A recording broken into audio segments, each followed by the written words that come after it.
12. Our Canadians abroad had 12 goal contributions this past weekend. Let's talk about it. We are going to kick things off in Spain with Theo Archibald, who over the weekend scored his very first La Liga goal for Granada. Unfortunately though, it did come in a 5-1 loss for his side, but it is still a fantastic moment for the Canadian winger, and it was a great finish as well. Now the match against Trinidad and Tobago is coming up probably a little too quick for Archibald to actually earn a spot on the roster. I doubt Biello brings him. However, if he keeps playing and scoring goals in La Liga, there's no way he doesn't get a call up soon. Speaking of that upcoming match against Trinidad and Tobago, Theo Bear is doing everything possible to be included in that squad. He scored once again over the weekend and did it against Rangers in a 2-1 win. He continues to impress, leading from the front, and he is now up to 11 goals on the season so far for Motherwell. Ike Ubo has done it once again over the weekend, scoring and helping Sheffield Wednesday pick up 3 points to keep their survival hopes alive.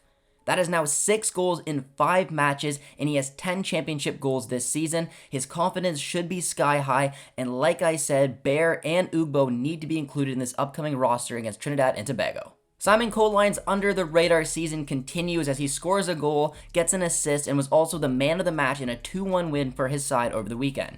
Colline is now up to 6 goals and 7 assists this season for De Graafschap, which is impressive considering that he's playing mostly as a central midfielder. He's probably not quite ready for a call-up for Canada yet, but if he continues with these type of performances, there's no reason to think that he won't be playing in the top flight in the Netherlands next season.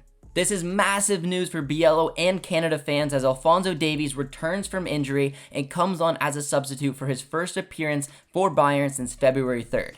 You don't need me to tell you how important Davies is for Canada, and with this crucial match coming up, it's fantastic to see him back on the pitch. Kyle Larin had himself a goal contribution over the weekend, and it was a very important one as he gets an assist on the match-winning goal for Mallorca to pick up all 3 points and help them get a little bit away from the relegation zone. With that assist, Larin now has 2 goals and 2 assists in La Liga for a total of 6 goals and 3 assists in all competitions this season. Jules-Anthony Vilsaint got into the action over the weekend as he scores for CF Montreal. It's his first goal of the season, and it was a fantastic finish from the young striker. It's really nice to see him score early into this new season as he looks to build on a promising 2023 campaign. Ryan Raposa scores over the weekend for the Whitecaps in a 1-1 draw. It wasn't the prettiest goal you'll ever see, but the celebration is what I want to talk about. He's wearing the number 7. He does the Ronaldo celebration. I did an interview with him a while ago and he said Ronaldo is his hero, so to see him do the celebration was kind of cool.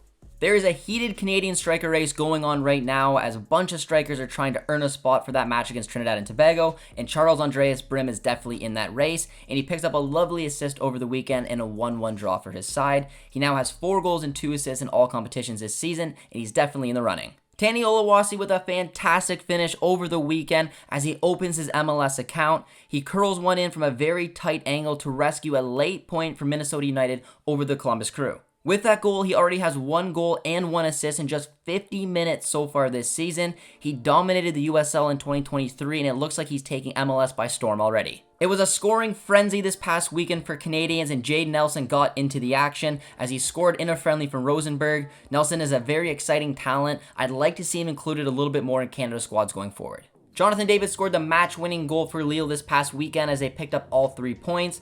It was a poor defensive mistake at the back that David pounced on, scoring his 12th League One goal this season. In all competitions this season, David now has 17 goals and 7 assists. He's starting to catch fire at the right time. Vancouver Whitecaps club legend Russell Tyber hangs up the boots after 16 seasons as a player for his hometown club. The former longtime captain will now transition to a role in the front office, and we wish him the best of luck on his retirement.